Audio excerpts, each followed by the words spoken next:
নমস্কার বন্ধুরা, মিষ্টির রান্নাঘরে আপনাদের স্বাগত। আজ বানাবো ভোগের খিচুড়ি, একেবারে পবিত্র নিরামিষ স্বাদের, যা দুর্গাপুজো হোক বা কালী পুজো বা সরস্বতী পুজো, প্রতিটি আনন্দ উৎসবের একেবারে অবিচ্ছেদ্য অংশ। তো এর জন্য প্রথমেই নিয়ে নিয়েছি আমি গোবিন্দভোগ চাল, যাকে ভালোভাবে ধুয়ে নিয়ে এবার ভিজিয়ে খানিকক্ষণের জন্য রাখলাম। অন্যদিকে আমি নিয়ে নিলাম মুগ ডাল, এবার এটিকে ভালোভাবে শুকনো খোলে ভেজে নেব। মুগ ডাল আমার ভাজা হয়ে গেছে, এবার এটিকে আমি ধুয়ে নেব।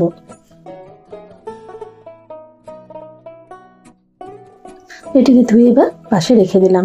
অন্যদিকে এখানে আমি ব্যবহার করেছি ফুলকপি, আলু।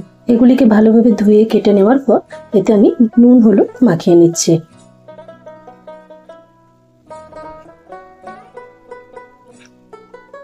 নুন হলুদ মাখিয়ে নেবার পর এগুলিকে এবার কিন্তু ভেজে নিতে হবে। তো ভেজে নেওয়ার জন্য প্রথমেই বসিয়ে নিয়েছি একটি কড়া, এখানে দিয়ে দিলাম আমি সরষের তেল। প্রথমে তেল ভালোভাবে গরম করে নিতে হবে।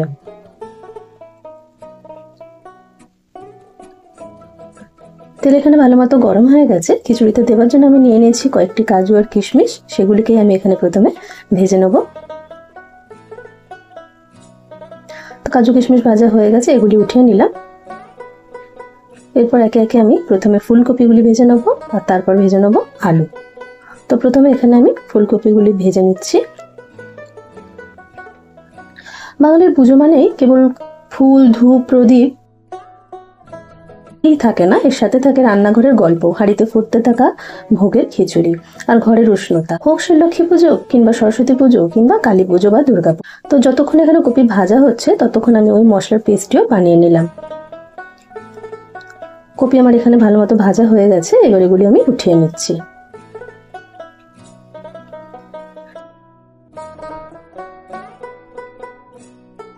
এই তেলেই আমি দিয়ে দিলাম আলু। এবার আলুগুলোকেও আমি ভেজে তুলে নেব।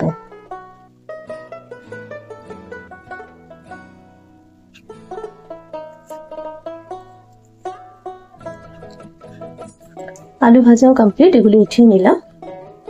এবার এই তেলে দিয়ে দিলাম গোটা গরম মশলা। এখানে আমি ব্যবহার করেছি লবঙ্গ, এলাচ আর দারচিনি। এছাড়া দিয়ে নিচ্ছি তেজপাতা আর দিলাম দুটি শুকনো লঙ্কা। এছাড়া দিলাম গোটা জিরে। এবার এগুলিকে সবকটি নেড়ে চেড়ে ভেজে নেব।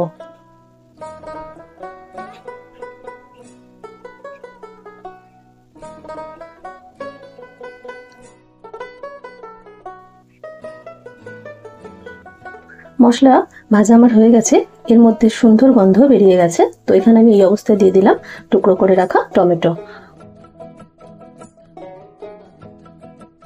টমেটোগুলি ভাজা ভাজা হয়ে যাওয়ার পর এখানে দিয়ে নিচ্ছি আমি আদা বাটা। এসব কিছু দিয়ে নেড়ে চেড়ে ভালোভাবে ভেজে নিতে হবে।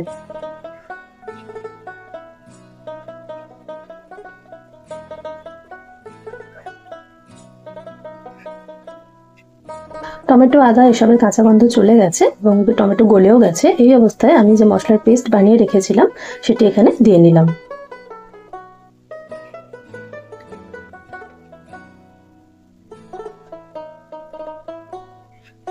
এইবার ভালোভাবে এই সমস্ত মশলা একসাথে কষিয়ে নিতে হবে।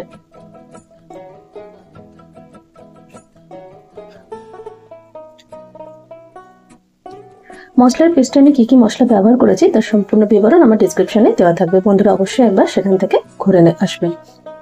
এবার একে একে আমি ভেজে রাখা কাজু কিশমিশ দিয়ে নেব, দিয়ে মিশিয়ে নেব। তারপর দিয়ে নেব ভেজে রাখা আলু।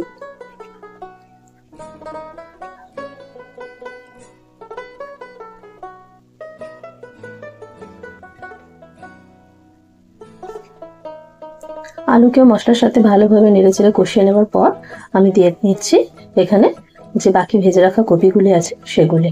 এবার সব কিছু দিয়ে একসাথে ভালোভাবে কষাতে থাকতে হবে।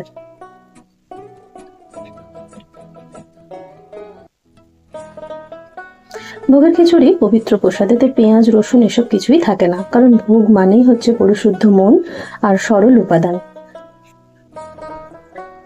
শেষে আমি দিয়ে নিলাম কিছুটা পরিমাণ কড়াইশুঁটি। এবার এগুলি দিয়েও একেবারে মশলার সাথে কষিয়ে নিচ্ছি।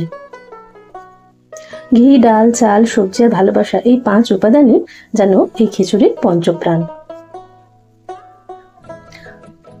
তো এই সমস্ত সবজি ভালোভাবে মশলার সাথে কষানো হয়ে যাবার পর আমি যে ডাল ধুয়ে রেখেছিলাম সেই ডালটি এখানে দিয়ে নিলাম। এবার এই ডাল কিন্তু এই ভালোভাবে এই সমস্ত সবজি আর মশলার সাথে ভাত মিশিয়ে নিয়ে কষিয়ে নিতে হবে।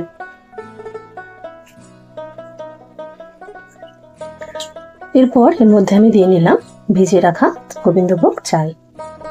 এবার সব দিয়ে ভালোভাবে নেড়ে চেড়ে নিলেই কিন্তু আমাদের প্রায় অর্ধেক রেসিপি হয়ে আসবে।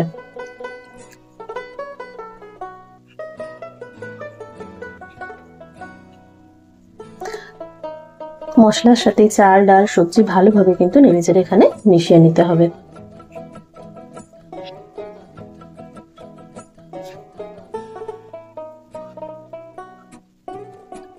এটি মেশানো আমার কমপ্লিট হয়ে গেছে। এবার আমি অন্যদিকে একটি হাঁড়িতে গরম জল বসিয়ে নিয়েছি। এবার এই গরম জলের মধ্যে আমি মিশ্রণটি একটু একটু করে দিয়ে নিলাম।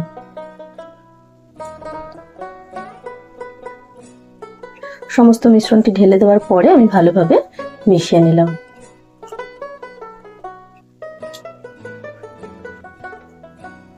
দেখতেই পাচ্ছেন বন্ধুরা, সমস্ত কিন্তু একদম ভালো মতো সিদ্ধ হয়ে গেছে এবং খিচুড়ি কিন্তু একদম শেষের পর্যায়ে। এই অবস্থায় এর মধ্যে দিয়ে নিচ্ছি আমি স্বাদের জন্য চিনি। ভোগের খিচুড়িতে চিনি কিন্তু একদমই না দিলেই নয়। চিনি দেওয়ার পর দিয়ে নিচ্ছি সামান্য পরিমাণ ঘি। এবার এগুলি দিয়ে একটুখানি মিশিয়ে নিতে হবে।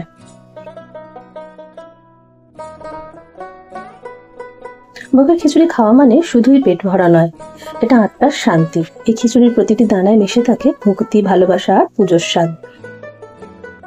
সবশেষে দিয়ে নেবো কয়েকটি চেরা কাঁচা লঙ্কা এবং দিয়ে 1 ফুট ফুটিয়ে এটিকে চাপা দিয়ে কিছুক্ষণের জন্য রেখে দেবো। আপনারা সকলে রেসিপিটি বাড়িতে অবশ্যই করে দেখবেন আর কেমন লাগলো আমাকে কমেন্টে জানাবেন। ভিডিও ভালো লাগলে লাইক করবেন আর শেয়ার করবেন বন্ধুদের সাথে। সাবস্ক্রাইব করবেন মিষ্টির রান্নাঘরকে, কারণ প্রতিটি উৎসবে আমি থাকবো আপনাদের সাথে।